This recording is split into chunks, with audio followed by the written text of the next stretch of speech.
Guys, the one thing that might make the Federal Reserve change its direction right now isn't just inflation. It's really jobs. The Federal Reserve Chair Jerome Powell said just this past week, a few days ago, that hiring right now has slowed more than they expected, calling it a low hiring, low firing trend that's going on. And with the government shutdown still dragging on, everything's getting messier and messier. Now, here's what's really happening right now. What's going on with jobs and why that matters, why the Fed will likely cut interest rates again soon, how the shutdown is making things worse, and why political pressure, including from President Trump, could affect your money. Now, this is big because what happens next could decide whether our economy here in America slows down or whether our economy here in America speeds back up. Now, the real story right now is jobs. Companies aren't firing a ton of people right now, right? But companies are also not hiring a lot of people right now either. It's like the whole job market is sort of frozen and being cautious and basically watching out to see what direction they should go next. Powell came out and said this past week, that hiring has slowed more than they expected. Now, that means that businesses are generally tightening up their belts. And when businesses tighten up their belts, everyday Americans, we start to feel it. When people stop getting hired, families spend less money. And when families spend less money, guess what happens? Businesses tend to make less profit. And when businesses make less profits, everything tends to slow down and growth slows down. And that growth includes the stock market that affects our money if we're investors. Now, the Fed has two main goals. It talks about it all the time. They call it their dual mandate. One is stable prices. That means keeping inflation low, right? The other part of their dual mandate is what they call maximum employment. Now, that doesn't mean that they want everybody working. Don't get that confused or twisted. The Fed does not want everybody working. What the Fed means by maximum employment is enough people working to make the economy run and grow smoothly, right? Now, right now, inflation, we know that inflation has sort of cooled down, but jobs are showing a scary weakness under the surface. That's why the Fed is hinting that more rate cuts are on the table and coming soon to keep the job market from breaking even further. Because the truth is this, guys, you can't have a strong economy when people can't find work. And that's exactly what's starting to happen right now. Now, let me just say this, okay? The headline unemployment rate, we know the last time we got the reports was around 4.3%. Sounds good, looks good on paper, but here's why that's misleading, right? People who stop looking for work, they're not counted at all in the unemployment rate. So your caregivers, your discouraged workers who aren't looking for work anymore, they're locked out of the labor force and they don't count as far as that unemployment rate number goes. Also, here's another kicker.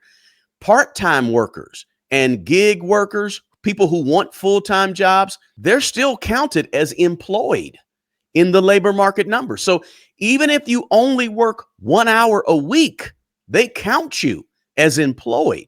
Now, not to mention, just the sheer labor force participation has gone down, which makes the headline number of 4.3% unemployment look better than it really is. So the unemployment rate is sort of this misleading stat in a lot of ways. That 4.3% unemployment rate, it don't nearly tell the whole story. The labor market is softening beneath the surface. Now, what we should be doing right now, for real, holding on to some cash. I mean, when I say holding on to cash, I mean at least 3 to 6 months of your expenses, or maybe more, 7 or 8 months of your expenses need to be liquid in case this unemployment rate really goes crazy over the next 5 or 6 months. Also, we should probably be avoiding new debt. And we should be securing our main form of income. Listen, get your skills up if you can. Keep developing that side hustle or that small business that you have on the side. And obviously, you want to protect your main stream of income, which is your job for most of us, right? Now, this isn't the moment to be stretching yourself way too far. It's really the moment to say, let's just stay steady for a hot second. Keep dollar cost averaging like you've been doing if you're an investor, and just chill for a brief and let this thing sort of play out for a second. So Here's what's coming. Let's talk about what's actually on the horizon. You got Federal Reserve decision makers like the Fed chair, Jerome Powell, like Michelle Bowman, like Chris Waller, right? All of these and others, all of these are people who are a part of the FOMC, the Federal Open Market Committee. That's the committee that decides, are they going to keep the Fed funds rate the same or raise it or lower it? They meet 8 times a year, right? And they have 2 more meetings coming up at the end of this year, one in late October and one in December. Several of those Fed officials now have come out and said that they expect at least 1 to 2 rate cuts this year, right? One this month and another in December. And you have other members of the FOMC that are a little more cautious, right? Actually, Waller came out and even said last week that he favors a 25-point basis cut in October. Now, so we're clear, a 25 basis point cut is 0.25%. And you had Michelle Bowman, who said that she thinks 2 cuts are still likely. So that's the Fed tipping their hand on what they're going to do in the next couple of meetings. They're going to cut rates.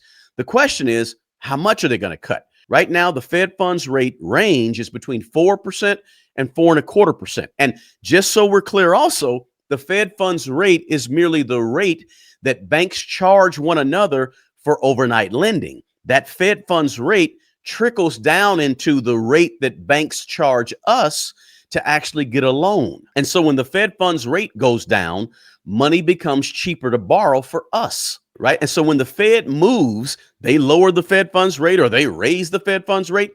It doesn't just change the numbers on Wall Street and the rate that banks loan to one another. It changes our wallets because that changes the rates that we're charged. So the Fed funds rate influences credit card rates and personal loans. Those are short-term loans. It also affects the yield on your savings account or your money market account or your high yield savings account. Those high yield savings account yields that you get back, in other words, return on your investment, they give you 3%, 3.5%. Those are variable rates. And so what happens when the Fed funds rate lowers, your rate that you get on your high yield savings account lowers as well. The main reason we saw high yield savings accounts giving 4 or 5% back to us is because the Fed funds rate was higher. And as the Fed funds rate comes down, you'll see that rate come down. So it affects us, right? And it could affect mortgage rates indirectly. Now, we know that the Fed funds rate doesn't directly affect mortgage rates, but indirectly, it has an effect on long-term yields, which ultimately affects mortgage rates. So here's the deal. If the Fed decides to cut rates too much too soon, prices could go up faster than they want, higher inflation. Because when the Fed makes money cheaper to borrow, people go out and borrow. And when people go out and borrow, they spend more money. And when people spend more money, demand goes up. And when demand goes up for products, goods, services, when demand goes up, prices go up. So if the Fed cuts too much too soon, it could have an effect on inflation.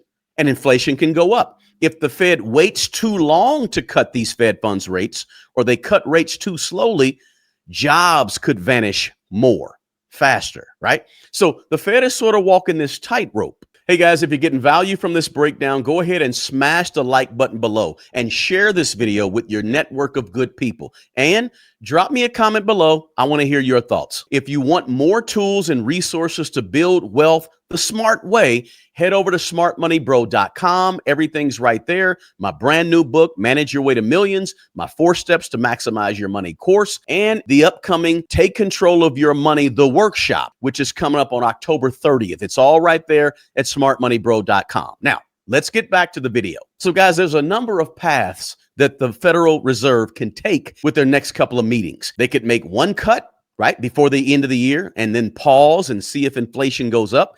They could make 2 cuts, October and December. And if jobs weaken, inflation may stay calm, or they could make a bigger rate cut, maybe a 0.5 percentage point, 50 basis point cut, or they could make back-to-back 50 basis points cuts if the labor data continues to get uglier. But here's the kicker. You got to realize this.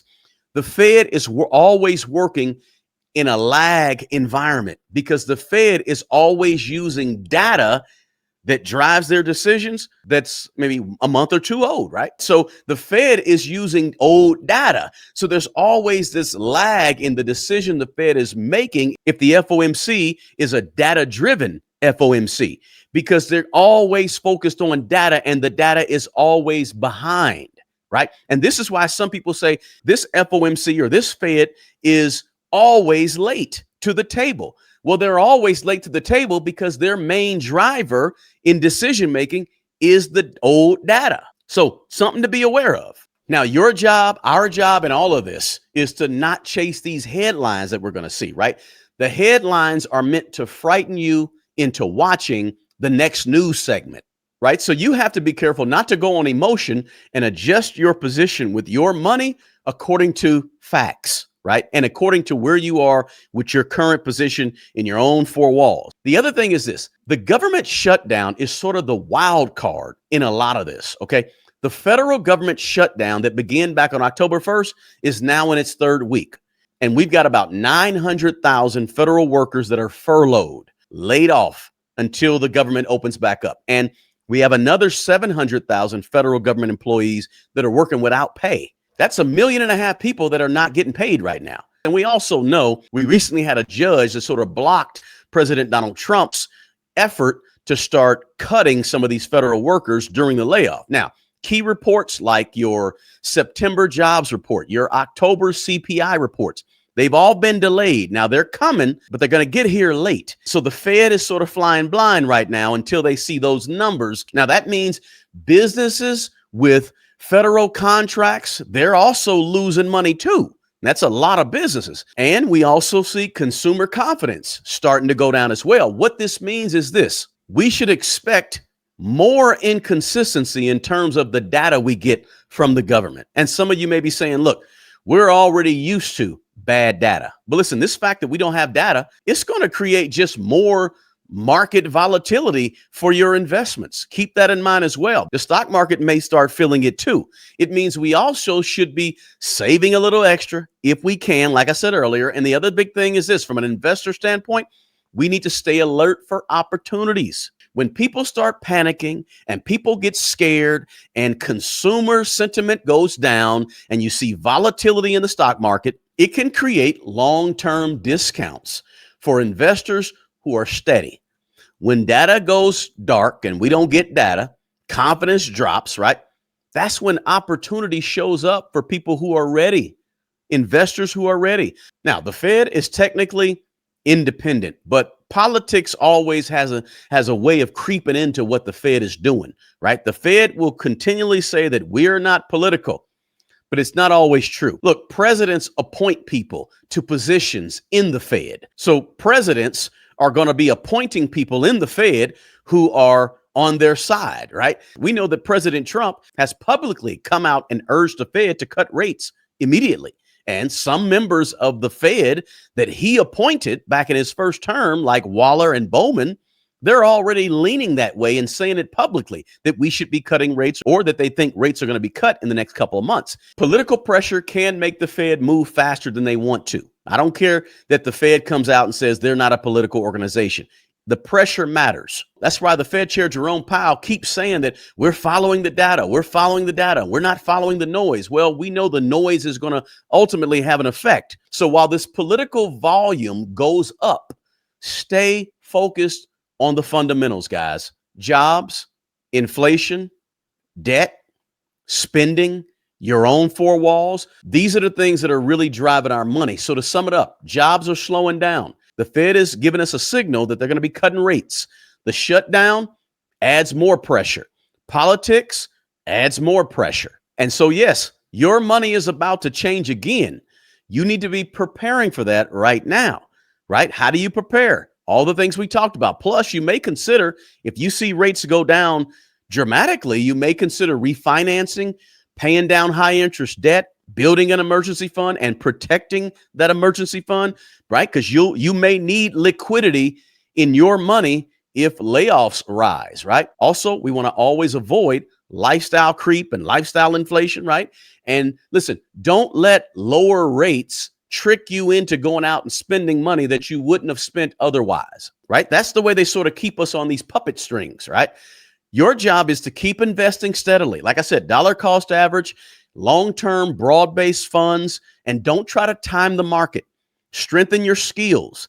Get your side income working. The job market coming up may test your resilience. Be ready for it. Now, if you do these things, rate cuts and all the noise around us, those things become opportunity, not a time for panic. The big lesson is jobs tell the truth. We can't control what the Fed chair does or what the Federal Open Market Committee does at its next two meetings. We can't control what's happening in Washington, D.C. with the closing of the government shutdown, but we can control our personal economy, right? Our savings, our debt, our decision-making, our investments, our mindset, our steadiness, our preparation, right? Our management of our money. That's the things that we can control. Listen, my goal in this video is to give you the facts without drama or spin, just the truth about what's really happening with our money and our economy.